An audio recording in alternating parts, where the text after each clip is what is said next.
ಬೆಂಗಳೂರಲ್ಲಿ ಅಪ್ರಾಪ್ತ ಬಾಲಕಿಯೊಬ್ಬಳಿಗೆ ವಿವಾಹ ಮಾಡಿದ್ದಾರೆ ಆಕೆಯ ಪೋಷಕರು. ಇನ್ನು ಈ ಕೇಸಲ್ಲಿ ಪೊಲೀಸರ ಮೇಲೆಯೇ ಆರೋಪ ಕೇಳಿಬರ್ತಾ ಇದೆ. ಅಪ್ರಾಪ್ತ ಬಾಲಕಿಗೆ ಮದುವೆ ಮಾಡಿದ್ದಾರೆ. ಬೆಳಗ್ಗೆ ಬಾಲಕಿಯ ಮದುವೆ ಆಗಿದೆ, ಮಧ್ಯಾಹ್ನದ ಹೊತ್ತಿಗೆ SSLC ರಿಸಲ್ಟ್ ಪ್ರಕಟ ಆಗಿದೆ. ಅಂದ್ರೆ 16 ವರ್ಷದ ಬಾಲಕಿ. ಈ ಮದುವೆ ಆಗ್ತಿದೆ ಅನ್ನುವಂಥ ಮಾಹಿತಿ ಕೊಟ್ಟಿದ್ರು ಪೊಲೀಸರಿಗೆ, ಆದರೆ ಆ ಮಾಹಿತಿಯನ್ನ ಲೀಕ್ ಮಾಡಿದ್ದಾರಂತೆ ಪೊಲೀಸರು. ತಲಘಟ್ಟಪುರ ಸಬ್ ಇನ್ಸ್ಪೆಕ್ಟರ್ ನವಿಲೇಶ್ ಮೇಲೆ ಈಗ ಆರೋಪ ಕೇಳಿ ಬಂದಿದೆ. ಅಪ್ರಾಪ್ತ ಬಾಲಕಿಯ ಮದುವೆ ಮಾಡಿದ್ರು ಕುಟುಂಬಸ್ಥರು. 16 ವರ್ಷದ ಬಾಲಕಿಯ 30 ವರ್ಷದ ವ್ಯಕ್ತಿಯ ಜೊತೆಗೆ ಮದುವೆ ಮಾಡಿಸಿದ್ದಾರೆ.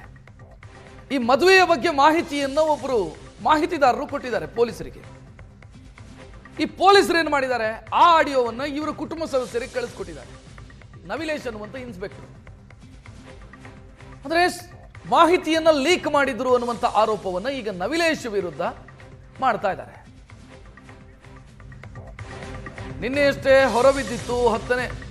ಹೊರಬಿದ್ದಿತ್ತು 10ನೇ ತರಗತಿಯ ರಿಸಲ್ಟ್. ಅದೇ ದಿನ ಬಾಲಕಿಯ ಮದುವೆಯೂ ಕೂಡ ಆಗಿದೆ.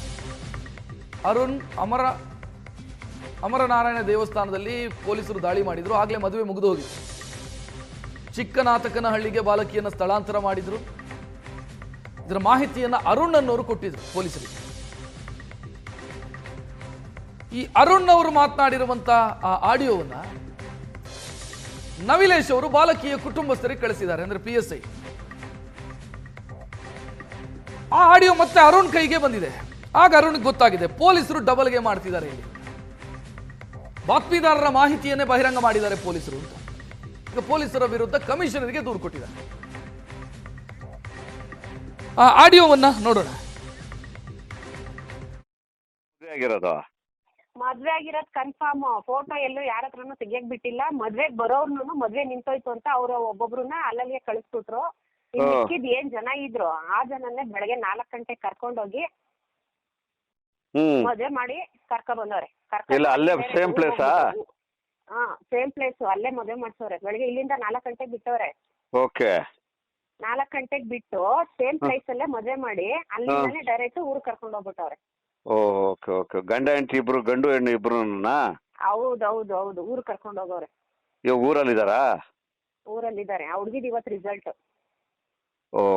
SSLC result. ಮತ್ತೆ ಈ ಡಿಪಾರ್ಟ್ಮೆಂಟ್ ಅವ್ರಿಗೆ ಮಿಸ್ಗೈಡ್ ಮಾಡೋರು ಹಾಗಾದ್ರೆ? ಚೆನ್ನಾಗ್ ಚಲೆ ಅಂತ ತಿಳಿಸ್ತಾರೆ ನೋಡಿ. ಸಾಹೇಬ್ರು ಇವಾಗ ಫೋನ್ ಮಾಡಿದ್ರು, ಹಂಗಂದ್ರು ನಾನು ಕೇಳಿದ್ಕೆ ಆಗಿದೆ, ಸ್ಟಾಪ್ ಮಾಡಿದೀವಿ ಅಂದ್ರು. ಸ್ಟಾಪ್ ಮಾಡಿಲ್ಲ, ಮದ್ವೆ ಆಗೈತೆ. ಮದ್ವೆ ಆಗಿರೋರು ಮದ್ವೆಗೆ ಹೋಗ್ ಬಂದಿರೋರೇನೆ ನಾನೇ ನನ್ ಕಿವಿಯಾರ ಕೇಳಿದೀನಿ. ಮದ್ವೆಗೆ ಹೋಗ್ ಬಂದಿದ್ವಿ, ಆಯ್ತು ಮದ್ವೆ ಯಾರಿಗೂ ಕಾಣ್ದಂಗೆ ಯಾರೋ ಮಹಿಳಾ ಇದಕ್ ಕೊಟ್ಬಿಟ್ಟವ್ರೆ. ಅವ್ರೆಲ್ಲ ಊರ್ಗೆಲ್ಲ ಬಂದು ಎಲ್ಲಾ ಕಡೆ ಎಂಕ್ವೈರಿ ಮಾಡವ್ರೆ. ಆದ್ರೂ ಅವ್ರ ಪಾಡ್ ಅವ್ರು ಇರ್ಲಿ ಬಿಡು, ನಮ್ ಪಾಡ್ ನಾನ್ ಮದ್ವೆ ಮಾಡ್ಲೇಬೇಕು ಅಂತ ಮಾಡ್ಕೊಂಡು ಕರ್ಕೊಂಡ್ ಹೋದ್ರಂತೆ. ಕರ್ಕೊಂಡ್ ಹೋದ್ಮೇಲೆ ಹುಡುಗಿಗೆ ತಾಲಿ ಕಾಲುಂಗ್ರ ಎಲ್ಲ ಬಿಚ್ಚಿಸ್ಬಿಟ್ಟು ನಾರ್ಮಲ್ ತರ ಇರ್ತೀನಿ, ಅದೇನ್ ಮಾಡ್ಕೊತಾರ ಮಾಡ್ಕೊಳ್ಳಿ ಅಂದ್ಬಿಟ್ಟು ಹೋದ್ರಂತೆ. ಸರಿ ಆಯ್ತು. ಹೆಚ್ಚಿನ ಡೀಟೇಲ್ ನೀಡೋದಕ್ಕೆ ನಮ್ಮ ಪ್ರತಿನಿಧಿ ಪ್ರಜ್ವಲ್ ನೇರ ಸಂಪರ್ಕದಲ್ಲಿ. ಪ್ರಜ್ವಲ್, ಇಲ್ಲಿ ಪೊಲೀಸರೇ ಡಬಲ್ಗೆ ಮಾಡಿರೋದಾ ಹೇಗೆ? ರಕ್ಷತ್, ಈ ಒಂದು ಪ್ರಕರಣದಲ್ಲಿ ಗಮನಿಸ್ತಾ ಹೋದ್ರೆ ಯಾವಾಗಲೂ ಕೂಡ ಅಷ್ಟೇ ಪೊಲೀಸರು ಯಾವುದೇ ಒಂದು ವಿಚಾರಕ್ಕೆ ಸಂಬಂಧಪಟ್ಟಂತೆ ಯಾವುದಾದ್ರೂ ಗೌಪ್ಯ ಮಾಹಿತಿಗಳನ್ನ ನೀಡಿದಂಥ ಸಂದರ್ಭದಲ್ಲಿ ಆ ವ್ಯಕ್ತಿ ಹೆಸರನ್ನ ರಿವೀಲ್ ಮಾಡುವಂತಿರೋದಿಲ್ಲ. ಹಾಗೆ ಅದರಲ್ಲೂ ಕೂಡ ಯಾವುದೇ ಒಂದು ಮಾಹಿತಿ ಬಂದಾಗ ಇವರು ಕ್ರಮವನ್ನು ತೆಗೆದುಕೊಳ್ಬೇಕಾಗುತ್ತೆ. ಕೆಲವೊಂದಿಷ್ಟು ಜನ ವ್ಯಕ್ತಿಗಳಿರ್ತಾರೆ, ಅವರಿಗೆ ಒಂದಿಷ್ಟು ಮಾಹಿತಿಗಳು ಬರ್ತಾ ಇರುತ್ತೆ. ಆ ಸಂದರ್ಭದಲ್ಲಿ ಅವರು ಪೊಲೀಸರಿಗೆ ಮಾಹಿತಿಯನ್ನು ಕೊಡ್ತಾರೆ. ಕಾರಣ ಏನು ಅಂತ ಹೇಳಿದ್ರೆ ಈ ರೀತಿಯ ಘಟನೆಗಳು ನಡೀಬಾರ್ದು ಅನ್ನುವಂಥ ಉದ್ದೇಶದಿಂದ. ಅದೇ ರೀತಿಯಲ್ಲಿ ಅರುಣ್ ಅವರಿಗೆ ಒಂದು ಮಾಹಿತಿ ಬರುತ್ತೆ, ಒಂದು ಬಾಲ್ಯ ವಿವಾಹ ನಡೀತಾ ಇದೆ, ಹಾಗಾಗಿ ಆ ಬಾಲ್ಯ ವಿವಾಹವನ್ನ ನಿಲ್ಲಿಸಬೇಕು ಅನ್ನುವಂಥ ಉದ್ದೇಶದಿಂದಾಗಿ ಇವರು ಪೊಲೀಸರಿಗೆ ಕರೆಯನ್ನ ಮಾಡಿ ಈ ವಿಚಾರವನ್ನು ತಿಳಿಸ್ತಾರೆ. ಆಗ ತಲಘಟ್ಟಪುರ ಪೊಲೀಸ್ ಇನ್ಸ್ಪೆಕ್ಟರ್ ಕೂಡ ಇಲ್ಲ, ನಾವು ಮದುವೆಯನ್ನು ತಡಿತೀವಿ ಅನ್ನುವಂಥ ಒಂದು ಮಾತನ್ನ ಹೇಳ್ತಾರೆ. ಅನಂತರದಲ್ಲಿ ಕರೆ ಮಾಡಿ ಮದುವೆಯನ್ನು ನಿಲ್ಲಿಸಿದ್ದೀವಿ ಅನ್ನುವಂಥ ಒಂದು ವಿಚಾರವನ್ನು ಕೂಡ ಅರುಣ್ ಅವರಿಗೆ ಹೇಳಿರ್ತಾರಂತೆ. ಈ ಬಗ್ಗೆ ಸ್ವಲ್ಪ ಖುಷಿಪಟ್ಟು ಅವರ ಸಂಬಂಧಿಕರಿಗೆ, ಅಂದ್ರೆ ಇವರಿಗೆ ಯಾರು ಮಾಹಿತಿಯನ್ನು ನೀಡಿರ್ತಾರಲ್ಲ ಆ ಸಂಬಂಧಿಕರಿಗೆ ಕರೆಯನ್ನ ಮಾಡಿ ಮದುವೆಯನ್ನು ನಿಲ್ಲಿಸಿದ್ದಾರಂತೆ ಪೊಲೀಸರು ಅಂತ ಹೇಳಿದಂಥ ಸಂದರ್ಭದಲ್ಲಿ ಅವ್ರು ಹೇಳ್ತಾರೆ, ಇಲ್ಲ ಮದುವೆ ಏನು ನಿಂತಿಲ್ಲ, ಮದುವೆ ಆಗಿದೆ. ಮದುವೆ ಆಗಿ ಆ ಬಾಲಕಿಯನ್ನ ಅವರ ಊರಿಗೂ ಕೂಡ ಕರೆದುಕೊಂಡು ಹೋಗಿದ್ದಾರೆ ಅನ್ನುವಂಥ ಒಂದು ಮಾಹಿತಿಯನ್ನು ಕೊಡ್ತಾರೆ. ಅನಂತರದಲ್ಲಿ ಈ ಒಂದು ಆಡಿಯೋ ರೆಕಾರ್ಡ್ ಅನ್ನ ಮಾಡ್ಕೊಳ್ತಾರೆ. ಅದನ್ನ ಇನ್ಸ್ಪೆಕ್ಟರ್ ಅವರಿಗೆ ಕಳಿಸ್ಕೊಡ್ತಾರೆ. ನೋಡಿ, PSI ನವಿಲೇಶ್ ಅನ್ನುವಂಥವ್ರಿಗೆ ಕಳಿಸ್ಕೊಡ್ತಾರೆ. ಈ ರೀತಿಯಲ್ಲಿ ಆಗಿದೆ, ಅವರ ಸಂಬಂಧಿಕರೇ ಹೇಳ್ತಾ ಇದ್ದಾರೆ ಮದುವೆ ಆಗಿದೆ ಅನ್ನುವಂಥ ಒಂದು ವಿಚಾರವನ್ನ ಹೇಳ್ತಾ ಇದ್ದಾರೆ ಅಂತ ಹೇಳಿ.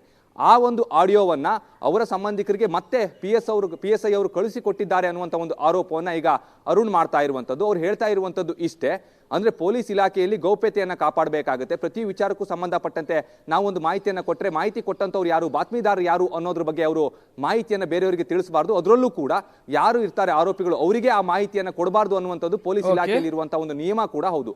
ಆದ್ರೆ ಇಲ್ಲಿ ಈ ರೀತಿಯ ನಿಯಮವನ್ನ ಇವರು ಪಾಲಿಸ್ತಾ ಇಲ್ಲ. ಈಗ ಫಾರ್ ಎಕ್ಸಾಂಪಲ್ ನಾವು ನೋಡ್ತಾ ಹೋದ್ರೆ ಅಂದ್ರೆ ಗಣಿಗಾರಿಕೆ ಆಗಿರ್ಬೋದು ಅಥವಾ ಅಕ್ರಮ ಮರಳುಗಾರಿಕೆ ಆಗಿರ್ಬೋದು, ಈ ಸಂದರ್ಭದಲ್ಲಿ ಸಾಕಷ್ಟು ಜನ ಮಾಹಿತಿಯನ್ನ ಕೊಡ್ತಾರೆ. ಆ ಒಂದು ಮಾಫಿಯಾದವರಿಗೆ ಇವರು ಈ ಒಂದು ಮಾಹಿತಿಯನ್ನು ಹಂಚಿಕೊಂಡ್ರೆ ಅವರ ಕತೆ ಏನು, ಹಾಗಾದ್ರೆ ಅವರ ಜೀವಕ್ಕೆ ಇವರು ಯಾವ ರೀತಿಯಲ್ಲಿ ರಕ್ಷಣೆಯನ್ನ ಕೊಡ್ಲಿಕ್ಕಾಗುತ್ತೆ ಅನ್ನುವಂತ ಒಂದು ಪ್ರಶ್ನೆಯೂ ಕೂಡ ಇಲ್ಲಿ ಉದ್ಭವ ಆಗುತ್ತೆ.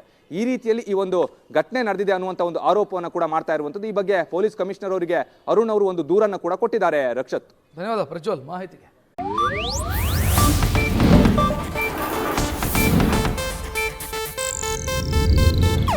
ಇದು ಏಷ್ಯಾನೆಟ್ ನ್ಯೂಸ್ ನೆಟ್ವರ್ಕ್ ಪ್ರಸ್ತುತಿ.